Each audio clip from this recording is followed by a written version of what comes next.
मुझे एक दिन की भी बादशाही, तो वह दोस्तों मेरी रियासत में हमारी दोस्ती के सिक्के चलते। फ्रेंडशिप, मित्रता या दोस्ती, ये वो एहसास है जो अनजाने लोगों को भी पास लाता है। व्यक्ति के चरित्र का दर्पण उसके द्वारा बनाए गए मित्र होते हैं। सच्ची दोस्ती व्यक्ति को हमेशा सही मार्ग दिखाती है।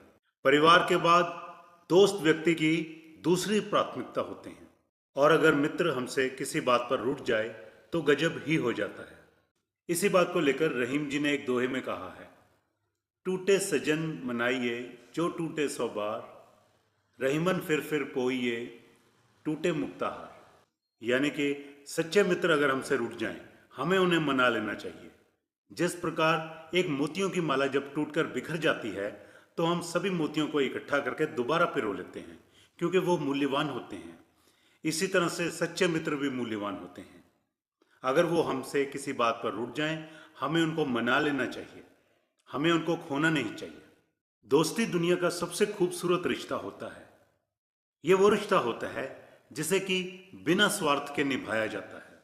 जी हाँ फ्रेंड्स, यही टॉपिक है आज के फिल्म रिव्यू सीरीज का। आज अपने चैनल के बॉलीवुड रिव्यू सीरीज में मैं जिस फिल्म का रिव्यू आपके सामने पेश करने जा रहा हूं वो है सन 1964 में राजश्री बैनर के तले निर्माता ताराचंद बड़जात्या और निर्देशक सत्यन बोस की म्यूजिकल ब्लॉकबस्टर फिल्म दोस्ती। यह फिल्म उस साल 10 सबसे ज्यादा चलने वाली फिल्मों में से एक थी और बॉक्स ऑफिस पर सुपरहिट रही। लेकिन दोस्तों, इससे पहले कि मैं आज का ये रिव्यू शुरू करूं, मैं आपको दोबारा रिमाइंड करवाना चाहता हूं कि अगर आप मेरे चैनल पर नए हो या अगर आपने मेरे चैनल को अभी तक सब्सक्राइब नहीं किया है तो प्लीज इसे सब्सक्राइब करें और साथ में दिया गया बेल आइकन दबाएं, ताकि मेरे चैनल पर जो भी नई वीडियो आती है उसकी नोटिफिकेशन सबसे पहले आप तक पहुंचे। 6 नवंबर 1964 को रिलीज हुई इस फिल्म में मुख्य भूमिकाएं निभाई थीं सुधीर कुमार सावंत, सुशील कुमार सुमैया, संजय खान और उमा रज्जू ने। यह फिल्म एक्टर संजय खान की पहली फिल्म थी। राजश्री फिल्म्स के बैनर तले ताराचंद बड़जात्या द्वारा बनाई गई यह फिल्म एक अपाहिज लड़के और एक अंधे लड़के के बीच दोस्ती का रिश्ता दिखाती है। इस फिल्म के कुल 25 मिनट 10 सेकंड के 6 गीतों को लिखा था कलम के जादूगर मजरूर सुल्तानपुरी ने और इन्हें संगीत से सजाया था लक्ष्मीकांत प्यारेलाल ने, और इन गीतों को गाया था मोहम्मद रफ़ी और लता मंगेशकर ने। तो फ्रेंड्स, मेरे पास इस फिल्म का ये एक एलपी रिकॉर्ड है।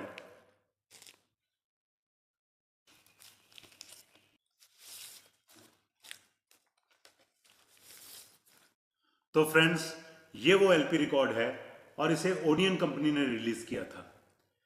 तो इस रिकॉर्ड के साइड 1 पर टाइटल म्यूजिक के अलावा गाने हैं चाहूंगा मैं तुझे, राही मनवा दुख की चिंता, मेरा तो जो भी कदम है, ये मोहम्मद रफ़ी द्वारा गाए गए हैं।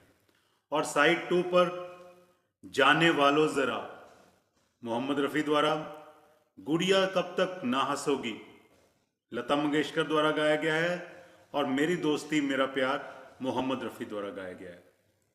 तो यह 33.5 आरपीएम का रिकॉर्ड, जैसे मैंने बताया, ओडियन कंपनी द्वारा रिलीज किया गया था। अगर इस फिल्म द्वारा जीते गए अवार्ड्स की बात करें तो इस फिल्म को 1965 में आयोजित फिल्म फेयर अवार्ड्स में कुल 7 नॉमिनेशंस मिली और इन 7 नॉमिनेशंस में इसने 6 अवार्ड्स जीते।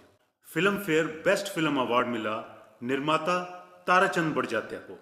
फिल्म फेयर बेस्ट स्टोरी का अवार्ड मिला राइटर बान भट्ट को। गोविंद मुनीज को Filmfare best dialogue writer का अवार्ड मिला। Filmfare best music director का अवार्ड जीता म्यूजिक डायरेक्टर्स लक्ष्मीकांत प्यारेलाल ने। इस फिल्म के गीत चाहूंगा मैं तुझे सांझ सवेरे के लिए film fair best playback male singer का अवार्ड जीता मोहम्मद रफ़ी ने, और इसी गीत के लिए फिल्म फेयर बेस्ट लिरिसिस्ट के रूप में मजरूर सुल्तानपुरी को इस अवार्ड से नवाजा गया। हालांकि डायरेक्टर सत्यन बोस को फिल्म फेयर बेस्ट डायरेक्टर के अवार्ड का नॉमिनेशन तो मिला, लेकिन ये अवार्ड जीता इस साल the great showman Raj Kapoor ने अपनी फिल्म संगम के लिए। यहां ये बात और बताना चाहूंगा कि 1965 में बॉम्बे में हुए फिल्म फेयर अवार्ड्स में जहां दोस्ती ने 6 अवार्ड्स जीते, वहीं संगम को 11 फिल्म फेयर नॉमिनेशंस मिली थी।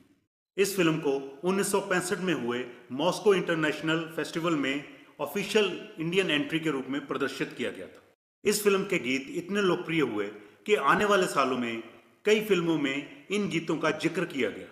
1992 में अक्षय कुमार की फिल्म खिलाड़ी में दो लोगों को दोस्ती फिल्म के गीत राही मनवा दुख की चिंता क्यों सताती है, ये गीत को गाते हुए दिखाया गया।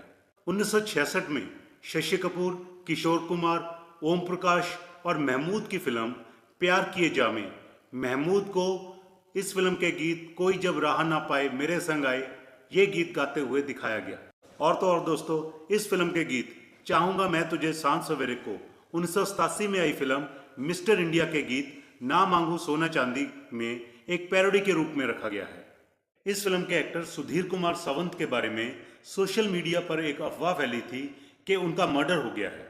कुछ जगह पर तो ये भी बात फैली थी कि उनकी मौत गले में हड्डी फंसने की वजह से हुई थी, लेकिन उनकी बहन सुचित्रा खोपकर ने यह साफ किया है कि ऐसा कुछ नहीं हुआ था।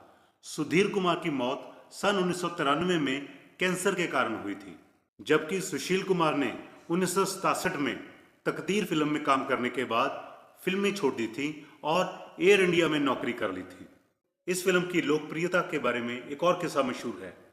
सन 1971-72 में जब भारतीय क्रिकेट टीम अजीत वाडेकर की कप्तानी में वेस्ट इंडीज गई तो उन्हें यह जानकर बहुत हैरानी हुई कि दोस्ती फिल्म वेस्ट इंडीज में भी बहुत लोकप्रिय थी। तो चलिए फ्रेंड्स, अब हम इस फिल्म की कहानी की तरफ चलते हैं।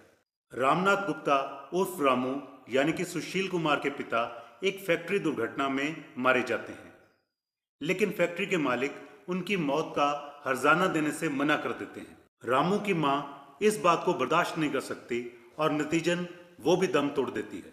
उधर एक सड़क हादसे में रामू की भी एक टांग कट जाती है। बेघर रामू जब बंबई की सड़कों पर भटक रहा होता है तो उसकी मुलाकात एक अंधे लड़के मोहन यानी कि सुधीर कुमार से होती है। इन दोनों की कहानी एक जैसी ही है। मोहन जब गांव में था तो उसकी आंखें चली गई थी। मोहन की बहन गांव छोड़कर शहर में आकर एक नर्स बन जाती है ताकि वो अपने भाई मोहन की आंखों का इलाज करा सके। अब मोहन अपनी बहन को ढूंढता हुआ शहर में आता है। इधर रामू और मोहन में दोस्ती हो जाती है।